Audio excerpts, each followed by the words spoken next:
Whistling 5 Anarchic Productions proudly presents Stumpy Sanderson's 1970s stories, as told by Andrew Brammer. Hello and welcome.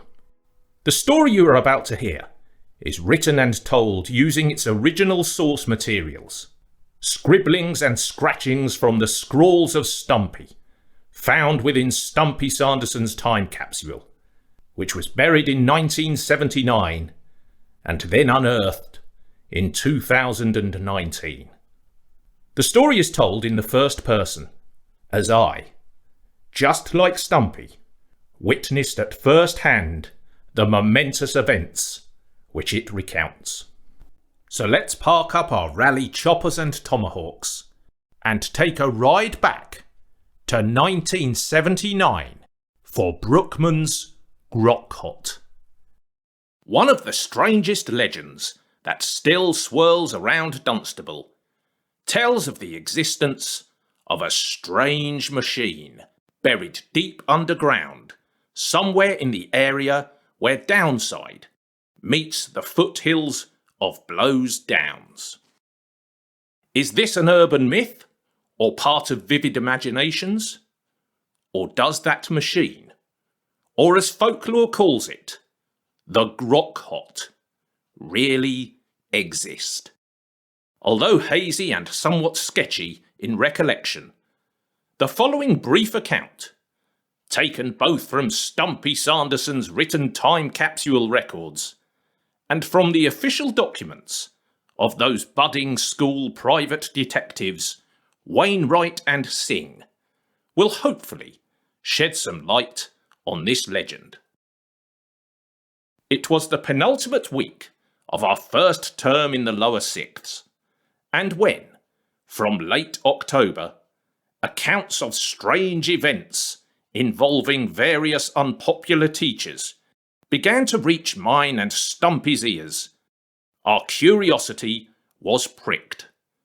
And we should have known that Stephen Brookman, that great warped left-wing mastermind with swept-back Chairman Mao hair, round-rimmed Leon Trotsky glasses, and who had taken to wearing a Stalin greatcoat, was involved. But even by Brookman's usual revolutionary standards, this latest sedition was to take subversion to a different level. What Stumpy and I had started to pick up on the breeze was pupils from various year groups telling of these teachers suddenly having to call a halt to their morning lessons, complaining of mysterious symptoms such as headaches, nausea, visual problems, disorientation, and an unusual pressure in the ears. Each of these teachers had started their lessons with these symptoms, and after they had abruptly abandoned proceedings and had to go home, and were then absent for days afterwards, this only added to the mystery that something very strange indeed was occurring. What none of us knew at the time was that all of these teachers had first developed these symptoms in the evening before a school day, and that all of them, when they subsequently saw doctors or medical staff, reported hearing and being aware of a low-frequency rumble when they first started feeling unwell. What none of them had seen, however, was at the very same time this strange rumbling sound developed, a very strange ice cream van, an old Bedford CA van painted in military green, had been parked outside their respective houses, and which, after some 10 minutes or so, had driven slowly away, at the same time as the rumbling had ceased. It was after school on the Thursday night, that Stumpy and I were to learn exactly what was at the root of the mystery. For on that cold and damp evening, by some garages at the foot of Blow's Downs, Stumpy and I were to meet up with Brookman for a pre-arranged meeting that he had called. Now, strangely, we had not seen much of Brookman so far during term, nor in the evenings or at weekends. And all he told us was that he had an important project and venture he was busy working on. Stumpy and I had thought little of it at the time, believing he must be working on some new great revolutionary scheme of his. In that assumption at least, we were proved correct. As Stumpy and I waited near the bushes on that deserted piece of ground, both chewing on pink Bazooka Joe bubblegum, the smoke from our embassy regals illuminated by the yellow glare of the solitary street lamp, we suddenly heard a rustle from within the bushes. And then Brookman emerged. Furtively looking around, he checked for any unwanted passers-by, and then began. "You are my most trusty friends, but it has been for your own good that I have kept you at arm's length whilst I have been conducting my trials." Stumpy and I were baffled. What trials? Brookman continued. "I and my great comrade, Big Mo, have been testing these past weeks an instrument so powerful that absolute secrecy has been paramount. Although I trust you both implicitly, until we were sure that this machine works as planned, we simply could not reveal its very existence to anyone." Stumpy and I were even more baffled. What machine?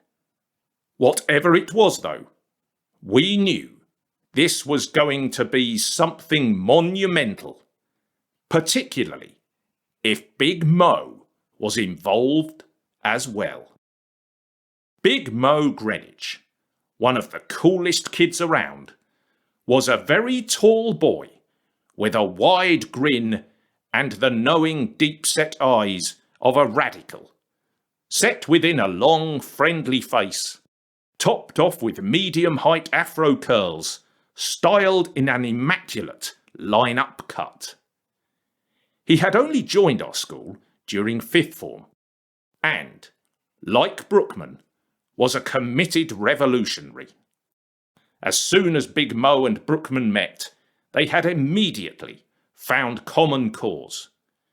Big Mo introducing Brookman to the works of C.L.R. James, whilst Brookman introduced Big Mo to the writings of Zhou Enlai. Indeed, the Student Revolutionary Party, which Big Mo had created, quickly formed an alliance with Brookman's Student Cooperative Alliance, thus creating a powerful communist cabal. As Stumpy and I listened, our inquisitiveness reaching boiling point, we suddenly heard the unmistakable chugging diesel sound of a van approaching, and then turning into the concrete area in front of the garages, we saw an old Bedford CA ice cream van bump and slowly grind its way into the area. As the light picked up the vehicle so that we could better see it, we saw it was a very strange military green. As the van came to a stop, Brookman looked at his watch and then stated, "Aha! Excellent! And bang on time! My good friends, Big Mo and I will now reveal just what it is we have been working on." With the engine cut, we saw the tall figure of Big Mo get out of the driver's seat and, with a deep resonant acknowledgement of "Evening, comrades," he went with Brookman to the back doors of the van, which they opened. Stumpy and I followed, and goggle-eyed, we laid our first eyes on what these two had been busy working on and developing these past few weeks. As Brookman proudly declared, "My friends, this is the Grokhot." Inside the back of the van, which actually belonged to Big Mo's older brother, Big Marv, and which was an old converted ice cream van that Big Marv used to use to transport his reggae sound system, but which he willingly lent to Big Mo, who, being the oldest boy in our school, had passed his driving test in mid-October, we saw a dark grey metal machine, about 4 feet long by 3 feet wide and 2 feet high. On the machine was a whole array of dials, levers, buttons, and switches. Brookman then proceeded to tell us all about the mysterious Grokhot. He had procured the machine from his usual mail-order sources in Vladivostok, but due to its nature, it had to be imported via even more secret channels than Brookman normally used. It was a machine that operated at extremely low frequencies, and which then messed with people's psychoacoustic perceptions, causing various strange and unpleasant disorientating symptoms to appear. Brookman elaborated that he and Big Mo had already conducted some initial trials and tests, targeting certain teachers' houses after school, which of course now began to explain the strange stories we had recently been hearing about. He also revealed that he and Big Mo had discovered that if the Grokhot was also connected to an additional power supply to enhance its own battery power, its range and capabilities were significantly enhanced. Stumpy and I listened, stunned. Surely this was very dangerous territory. Surely dabbling with a machine like this was a step too far. Brookman addressed our concerns. "Do not worry, the symptoms do not last, and there are no ill after effects. That is why the Grokhot was scrapped by the USSR and never got beyond initial trials. What we have concluded, though, is that we are now ready to unleash it to cause mass disruption." "Of what?" asked Stumpy. "My friends, in a week's time, on the Saturday after term finishes, there is a special conference of all the headmasters and deputy headmasters in South Bedfordshire, which is being held at our school. We intend to unleash the Grokhot on that conference in order to create disharmony, confusion, and a complete lack of cohesion in the policy-making decisions that the conference would normally be expected to make. For, as revolutionaries, it is our job and purpose to spread disorder and chaos. And you, my friends, have a part to play in this great revolutionary enterprise." Brookman then proceeded to brief Stumpy and I on the exact details of his and Big Mo's extraordinary plan. So it was now the day of the conference, on that grey-skied Saturday. Now, being in the lower sixths, we had, as had been a key plank of Brookman's plan, volunteered along with others. Although Brookman had doctored the volunteer list to ensure we were included as surplus extras, and we had been accepted for welcoming, door and refreshment duties for the conference, which meant that Stumpy and I could take up positions outside the entrance as the heads and deputy heads arrived. Mine and Stumpy's role was simple. After the last of the teachers had arrived, we were then to move into position and lurk near the outside power switch which was sited on the side wall of admin block. Then, at the exact time the conference was due to start, Brookman and Big Mo would come up the long driveway to the school in the converted ice cream van. Stumpy and I would then signal that the coast was clear. Big Mo would run a power cable and extension lead to us, and we would then plug it into the wall socket. This would then enable the Grokhot to begin its evil work and reach and achieve its full power and disruptive and disorientating potential. Everything in the initial part of the plan went like clockwork. And, as the teachers had all taken their places, we heard the conference begin. With a light drizzle starting, we saw the drab green of the ice cream van turn into the long driveway and begin its journey to its destination. With military precision, it parked up, and then, wearing a grey lab coat and a grey Chinese cap, the tall figure of Big Mo jumped out of the van, running the power cable and extension lead with him. He gave us a quick comradely greeting, handed us the cable, and we ran to the wall, plugging the cable into the socket. As Big Mo ran low back to the van, we put our specially adapted oversized white headphones on that Brookman had supplied us with. And then, after a few minutes, we could feel underneath our feet the strange sensation of the earth rumbling, like a small and throbbing earthquake.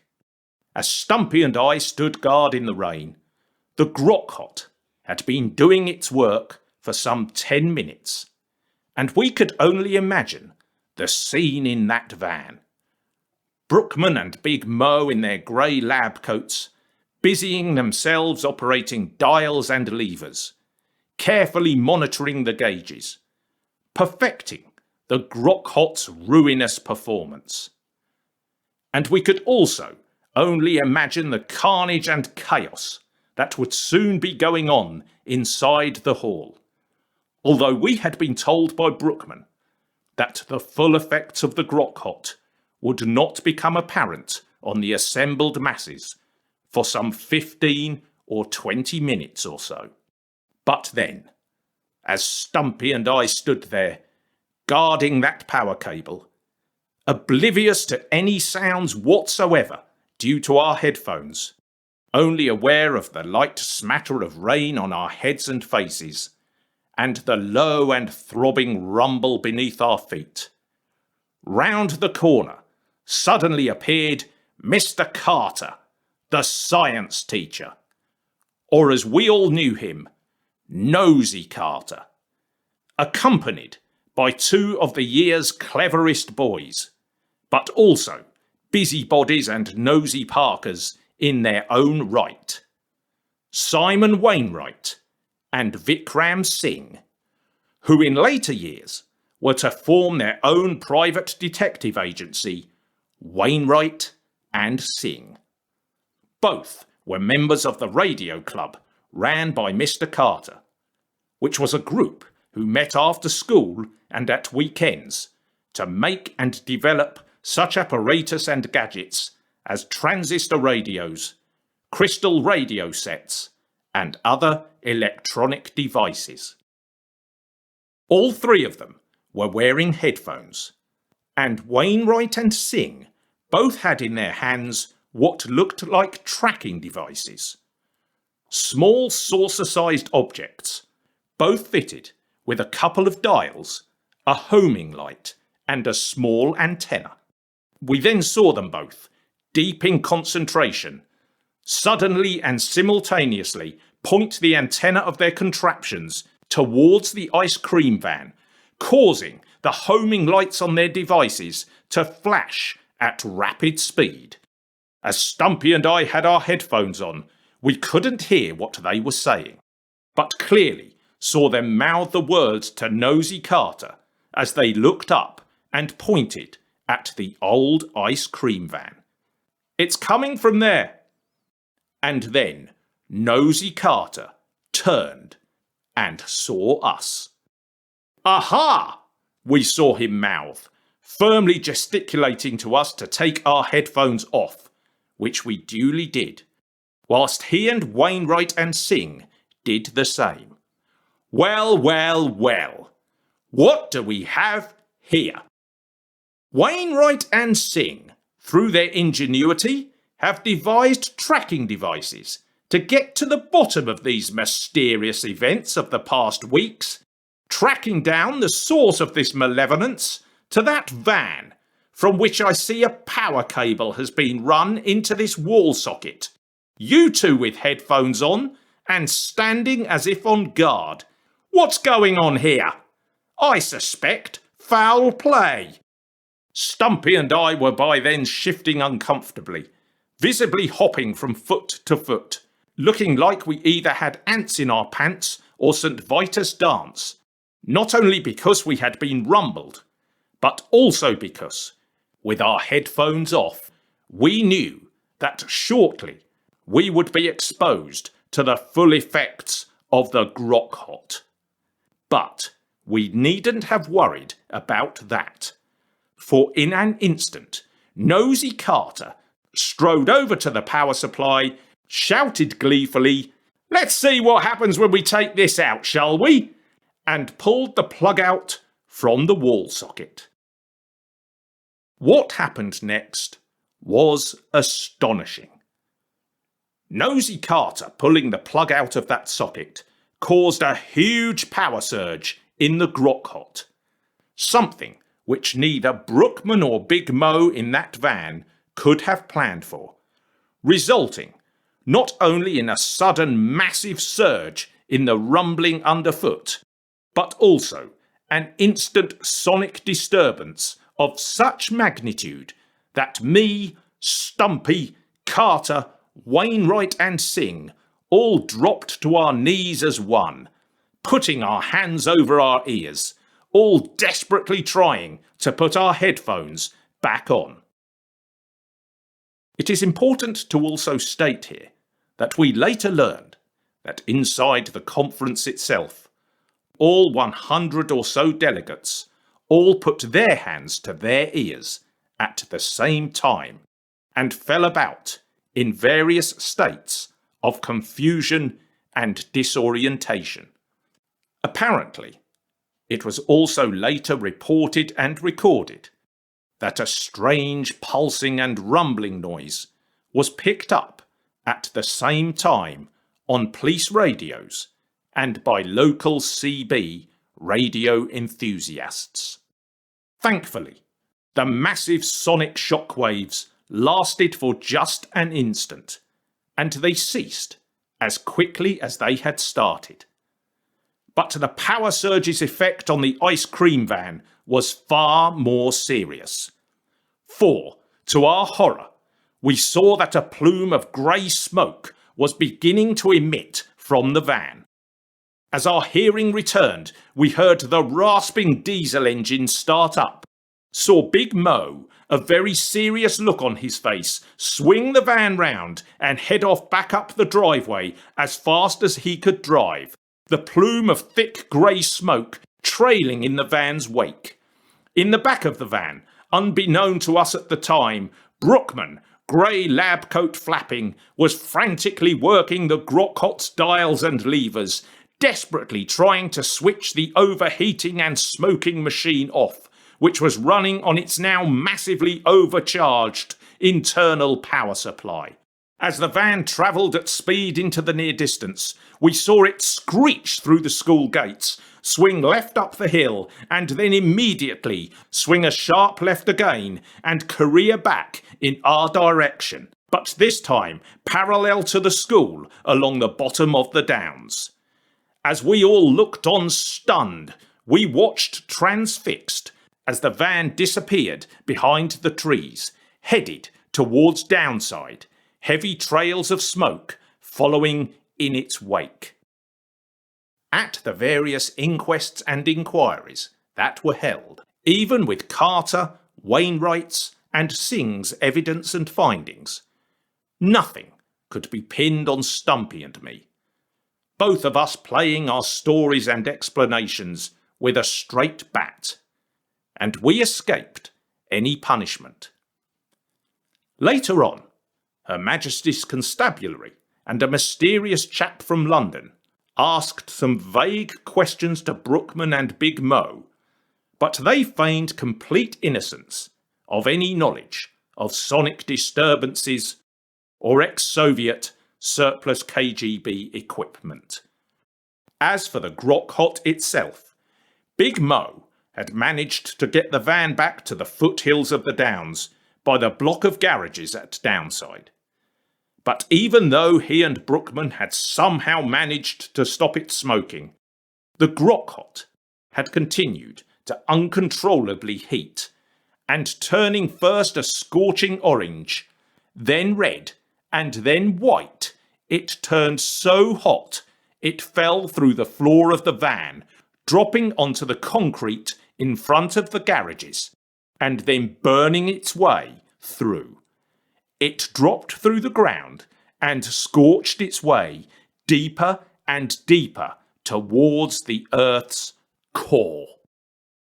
The van itself, with its insides now ruined and charred, and with a massive hole in the floor, was a write-off. And Big Mo's brother, Big Marv, who had needed a new van anyway, quickly disposed of it for a handy sum at French's Avenue scrapyard. A couple of Herberts and a gaggle of street urchins from Downside had looked on and seen everything that had happened by those garages. But no one reported it as suspicious, as people round that neck of the woods were used to such sights. Some housewives did report the smoking hole in the ground, though, and a few days later, when a couple of perplexed council workmen came to fix the smouldering abyss in the concrete, they ended up pouring so much concrete into that hole that it took 2 whole days to fill. So, that was the last anyone saw of the glowing and smoking Grokhot. But, even to this day, people and old-timers in that area of Downside still talk of occasionally being aware of and of hearing a mysterious deep rumbling sound, seemingly coming from the very bowels of the earth. A sound and sensation that, for those who experience it, then results in the onset for a few hours of strange and disorientating symptoms that interfere with one's equilibrium and balance.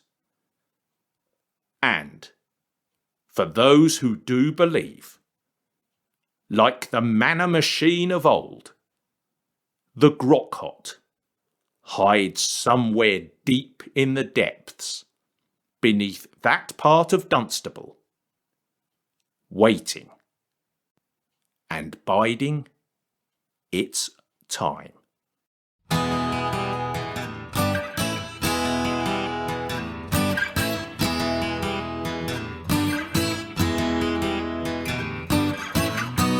Thank you for listening to this episode of Stumpy Sanderson's 1970s Stories. And don't forget to listen in to Stumpy and Gang's other adventures. For further information on all things Stumpy Sanderson, please visit www.stumpysanderson.co.uk. And you can also check out the Stumpy Sanderson's 1970s Stories YouTube channel. But before we saddle up again on our rally choppers and tomahawks, let's take a listen to the strange little song that was specially written by Stumpy to accompany this podcast's tale. This song is performed for us now by Stumpy Sanderson's 1970s acoustic archive. Let's rock!